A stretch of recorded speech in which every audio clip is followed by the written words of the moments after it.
If the defenses he goes against are tough? What if they don't win games? What if he doesn't look great? What are you doing a month from now if this doesn't go the way you're hoping and wanting and expecting? Dable needs the perfect moment. He needs to win, and the quarterback needs to play well. This was very early to make this move if you were thinking about trying to gain a spark, because to your point, there's so much season left. Now, we've got that game. We also have a monster game in the AFC this weekend, Ravens and Chiefs.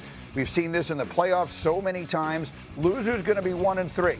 The quarterbacks are both legends. You'll hear Mahomes talking about what his team needs to get better. You'll hear Lamar Jackson say he's not looking in the rearview mirror.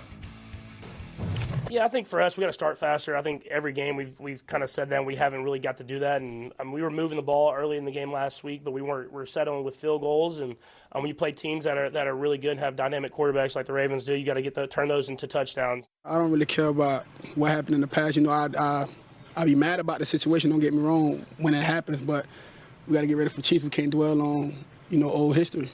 We got to worry about what's going on now. So I'm looking at Kansas City. They got this game, then they got the Jaguars, which suddenly does not look like the easy game we might have projected it to be. Then they've got the Lions. So these are tough games before they get Rashee Rice back. You were talking earlier this morning, they look like they're going to get Xavier Worthy back this week? Full participant in practice on Wednesday. So if you're full on Wednesday, you're tracking to play on Sunday. And not only is he tracking to play, but their rookie wide receiver, Jalen Royals, also is back at practice, and they might be able to get something out of him. So there are a couple of weapons on the outside on an offense that has been lacking early on, explosive, big plays. This is just what they need. And now if they can find a way to beat Baltimore on Sunday, now they're 2 games away from getting Rashee Rice back. And so you start to get reinforcements. You start to build hope. You start to think that, hey, we can still make this run before it's too late. Dan, well-coached teams get better as the season goes on. Andy Reid is obviously an all-time great coach. Do you expect, we've all seen what they've looked like. Do you expect them to get leaps and bounds better as the year goes on? Not if their offensive line doesn't start to play better. No. And I understand the receivers are coming back, but that's been the real issue of their football team is their offensive line has not performed well. And I would say this is a must-win for Kansas City, and they have to do it in a way that doesn't put the ball in their best players' hands. I do not think Kansas City wins this game because of Patrick Mahomes and throwing the football. I really believe if Kansas City's going to win this game, they have to do it running the football.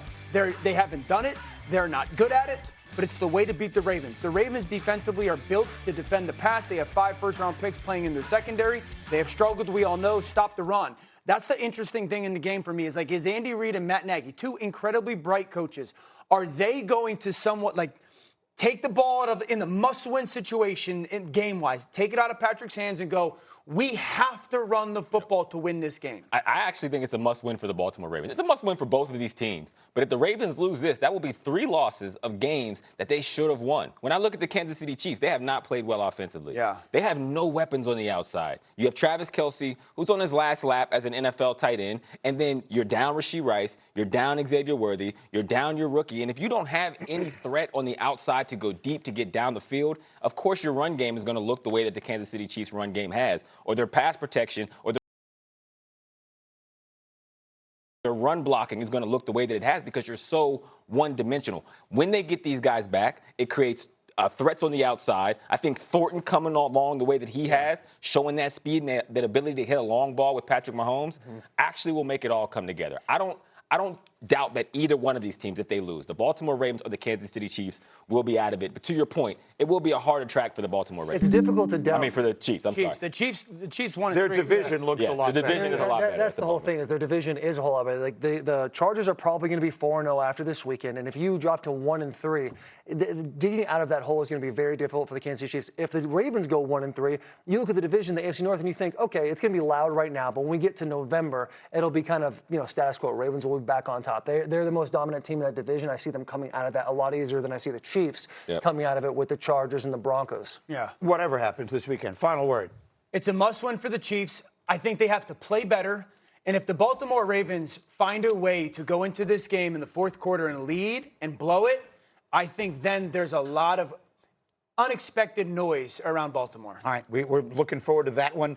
And then we got a good one coming up in Dublin. Can Aaron Rodgers elevate the Steelers